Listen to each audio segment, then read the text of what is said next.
The desert devoured the sun in one slow gulp, the dunes glowing like fading coals beneath a bruised sky.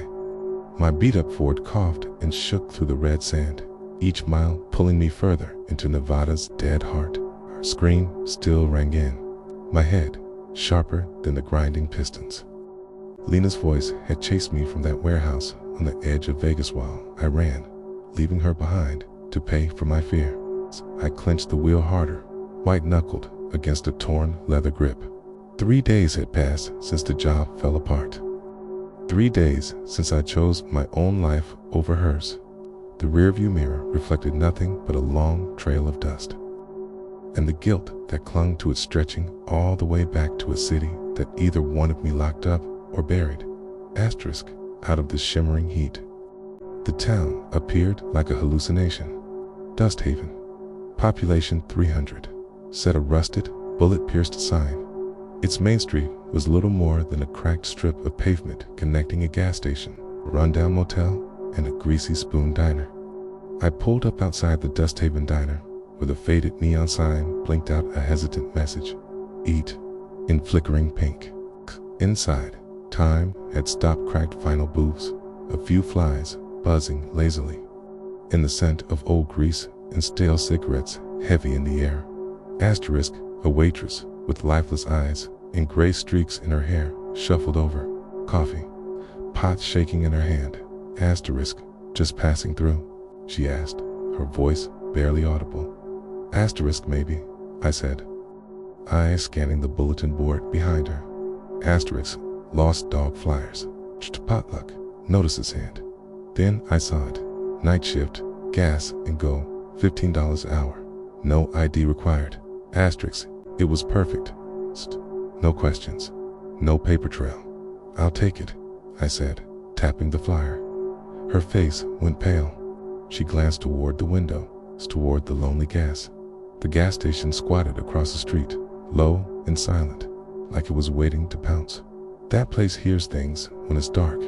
The coffee tasted like burnt ash and regrets. Asterisk, I need the work, I said. She leaned in closer, her voice barely a breath.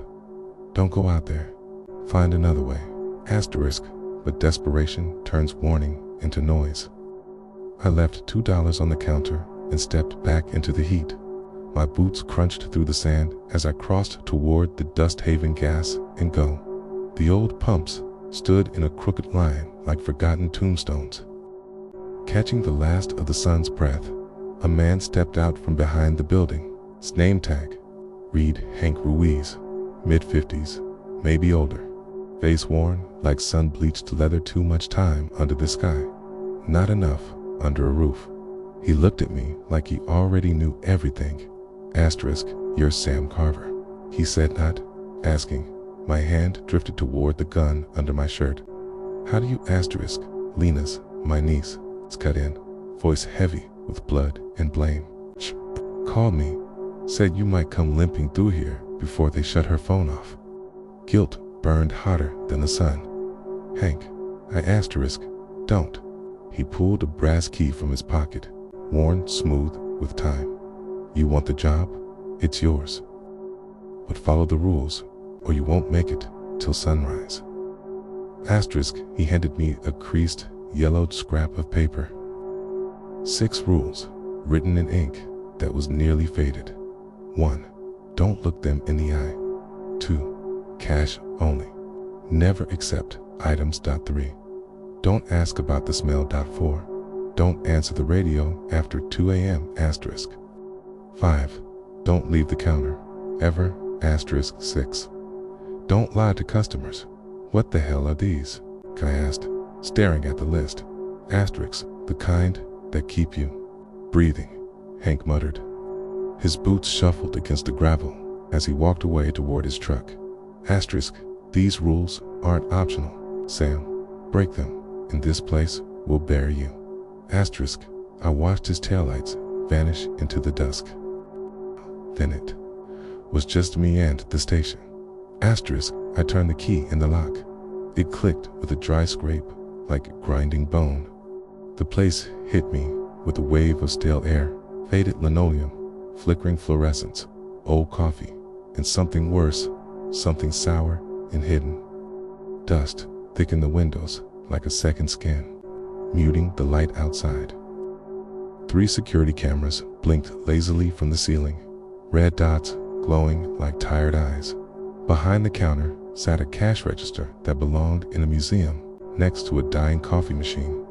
Shelves along the walls were stocked with jerky, chips, and off-brand energy drinks. Normal stuff, but it was the metal door in the back that caught my eye. Asterisk, painted steel, a key hanging from a rusted chain. I burned the layout into my brain register. Coffee, cameras 1 through 3, and that locked back door. Simple, or it should have been. Asterisk, a guest book lay beside the register, pages brittle with time. Scribbled entries spoke of quiet nights and strange sounds, but I couldn't afford to care. I needed this job. Asterisk, outside, the neon buzzed to life as dusk settled in. The sign flickered, gas and go, casting the lot in a sickly blue hue. The letters sputtered like they wanted to quit. Asterisk, the lot stretched wide and empty. Started the coffee, hands shaking slightly. Okay. The bitter smell masked something worse: wet fur and spoiled meat. It's probably just a desert. Probably. At 10 p.m. the door opened. My first customer, a thick-set trucker in a flannel and boots. Dan, said the patch on his shirt. Tired eyes, bearded, the kind of man who'd seen every kind of midnight. Asterisk, he grabbed a soda and a bag of chips. Tossed change on the counter. Asterisk, this place creeps me out, he muttered, glancing toward the dark windows. Always has. You ever hear howling out here? Asterisk, I shook my head. First night. Asterisk, well, ... keep your ears open. Desert's full of things maps don't show. He turned to go. Thing paused. Asterisk, kid, don't stay here longer than you have to. Something's not right. Stask. The chime above the door rang as he left, taillights vanishing down the road. I was alone again with the lights, the silence, and the things I didn't want to remember. Asterisk, Lena's face stared back at me from every shadow on the security monitors. Every flicker of movement might have been her. Her voice, her judgment. I adjusted the camera angles, 1 facing the pumps, to the side lot, 3 the back.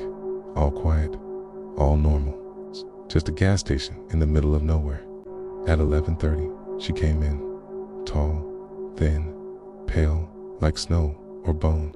She moved like she didn't belong in this world, like someone who'd watched humans long enough to mimic, but never quite get it right. Asterisk, her eyes caught the lights and reflected them like mirrors. She wore a blue dress, faded like a forgotten memory. She approached in silence. No footsteps, no sound at all. She slid a wrinkled dollar across the counter. Her fingers were long, colorless, and cold, even before they touched mine. Candy bar, she whispered, barely louder than a breath. Asterisk, I kept my gaze down. Rule 1, don't look them in the eye. Asterisk, I reached for the Snickers, the wrapper loud in the silence. Her fingers brushed mine ice cold, like winter breath on skin. I needed to give her change. 75 cents. My fingers trembled as I counted it out. Asterisk, she took the coins and slipped the candy into her pocket. Then she just stood there watching. Or maybe not. I didn't dare look up. Asterisk, then she was gone. No door chime. No sound. Just ... gone. I stayed, frozen behind the counter, sweat stinging my eyes despite the chill she left behind. Asterisk, get a grip, I muttered. Just a weird customer. Asterisk, but I knew better. The cold she left behind wasn't from the AC. Asterisk, the rules weren't suggestions anymore. They were warnings. Asterisk, I scrubbed counters, restocked shelves, avoided thinking about those fingers. The coffee now tasted like medicine or fear. Still, I poured another cup.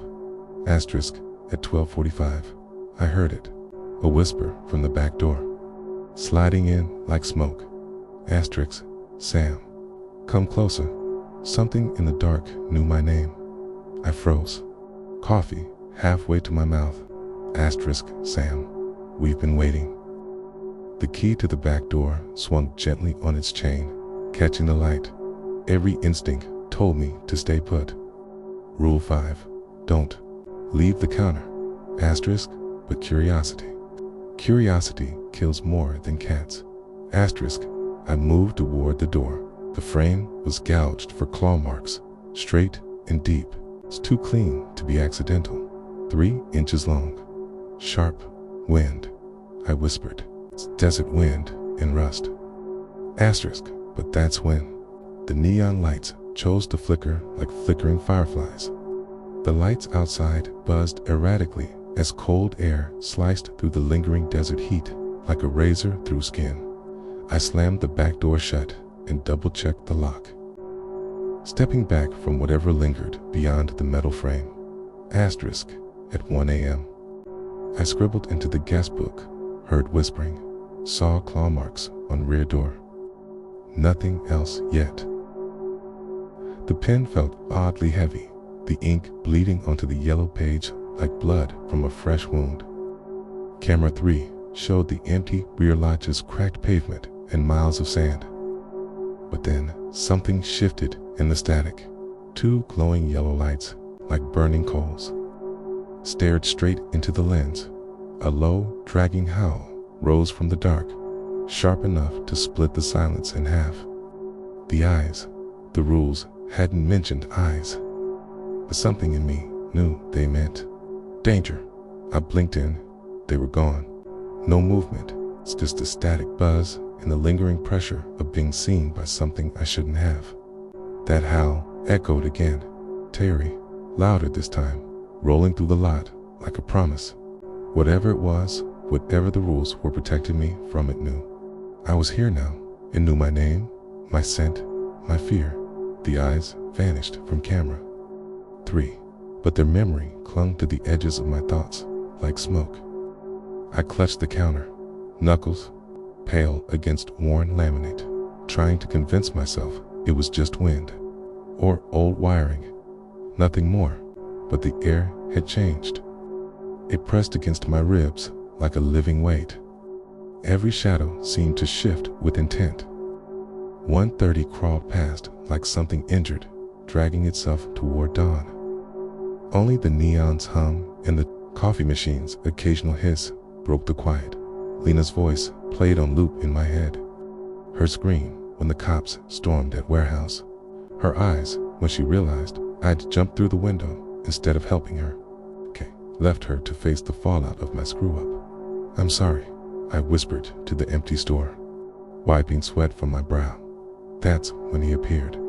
The hollow man walked in like fog given shape, paper-thin frame, clothes hanging loose like burial rags. But it wasn't his silence or his movements that chilled me. It was the absence beneath him, no shadow. The light cast sharp angles on his face, but beneath his feet, there was nothing. Like darkness itself recoiled from him. His voice rasped like broken gravel. Jerky, cash only. I kept my gaze, low rule, 1 pounded in my head, but my curiosity gnawed at the edges. The air around him was ring-crawling meat and wet fur left under the sun. The stench crawled up my nose and coiled in my throat. What's that smell? I regretted it the second it left my mouth. Rule 3. Don't ask about the smell. The shift was immediate. The reek turned sharper, heavier. The neon overhead flickered violently, humming like a swarm of angry hornets. The hollow man tilted his head too far, neck bending in ways it shouldn't look. Boy, he whispered, but the words didn't come from him. They came from the walls, from the floor, from the steaming coffee machine. Some things see back. I fumbled for a bag of jerky, hands trembling. The wrapper crackled like thunder. He dropped 3 bills on the counter. They felt strange and my hand smooth, almost too smooth. It's cold, like touching frostbitten skin. I had to give him change. My Fingers shook as I placed quarters on the counter, each one clinking too loud, echoing off every wall. He stood perfectly still, that shadowless space beneath him still gnawing at my nerves. Then he vanished. It's gone. No door chime, no sound, only the lingering smell, thick as oil. 1:45. Camera 2 twitched. Movement in the side lot. A coyote. At least, it looked like one. But wrong. Too large, too fluid, like it moved with thought. Its glowing yellow eyes flared on the screen, drilling into me through static and glass. Ancient, starved, pain bloomed across my left hand, sharp and sudden. I looked down, red welts stretching 2 inches across my knuckles, throbbing with every beat of my heart. Spilled coffee, I lied to myself. But I hadn't touched the pot in over an hour, and the pain pulsed in time with the creature's steps on the feed. The thing on camera, too, raised its snout to the sky and howled. The sound cut through the station like shattered glass. Every bottle on the shelves rattled. The lights dimmed to a reddish-orange glow, then flared back to sickly white. I yanked the first aid kit from beneath the counter, fingers unsteady as I dabbed antiseptic on the welt. It fizzed on contact, bubbling white like peroxide, but it stank like sulfur. The pain surged, then dulled into a slow crawl up my arm, spreading like venom. 2:15. The radio crackled to life. "Sam, let us in." My chest froze. The voice was soft, familiar. Lena's voice, just like how she used to say my name, wrapped in motel dark whispers. But Lena was behind bars in Vegas, and this voice had something else inside it. Hunger, double quotes. "Sam, we're cold. Please, open the door." Rule 4 screamed in my head. Don't answer the radio after 2 a.m. I gripped the counter hard enough for my knuckles to pop, trying to resist the urge to reply. "Honey, please. We know what you did, how you ran. Let us in." The welt on my hand pulsed hot, alive, angry, spreading up my arm like wildfire. Sweat dripped down my brow, despite the steady hum of the air conditioning. My finger hovered above the radio's talk button, shaking from the strain of resisting. "Please, Sam, I forgive you. Just let us in." I yanked the plug from the socket. The voice cut out mid-sentence, leaving only the buzz of flickering neon and my own labored breathing. But the welt still pulsed like it had a heartbeat of its own. Then came the scratching soft, deliberate at the front door. Like claws, teasing the wood, testing for weakness. At 3 a.m. sharp, the drifter walked in. He moved like ink in water, smooth, unnatural. Black eyes glinted under the fluorescent lights, oily and bottomless. His coat, torn and ragged, barely covered glimpses of pale skin beneath dot. As he stepped toward the counter, I caught his sensage, copper, and something else. Something sterile and wrong. The smell of a morgue. "Gum," he rasped. Barely a whisper. I reached for a pack of Trident, but his fingers closed over mine before I could recoil. His skin felt like sun-dried leather, cracked, hot-tanned. Where his nails touched the counter, they left faint, glowing scratches. 4 lines pulsing faintly, as if breathing. "Truth, or nothing," he growled, his abyssal eyes locking with mine. Rule 6 echoed in my head. Don't lie to customers. But the truth tasted like broken glass. T hesitated, then gave him the safest thing I could manage. "Slow night," I said, handing over the gum. His mouth twisted into a jagged grin, wide, like skin pulled too far over bone. Slow night for some. Others been busy. Others been breaking promises. He paid in exact change, quarters that were cold as ice, despite the outside heat. As he pocketed the gum, his grin widened until the corners of his mouth cracked, skin splitting like paper. "Left out in the rain. The desert remembers everything, Sam. Every betrayal, every scream." He turned for the door, but paused just before stepping out. Without turning back, he spoke again, his voice like sandpaper and gravel.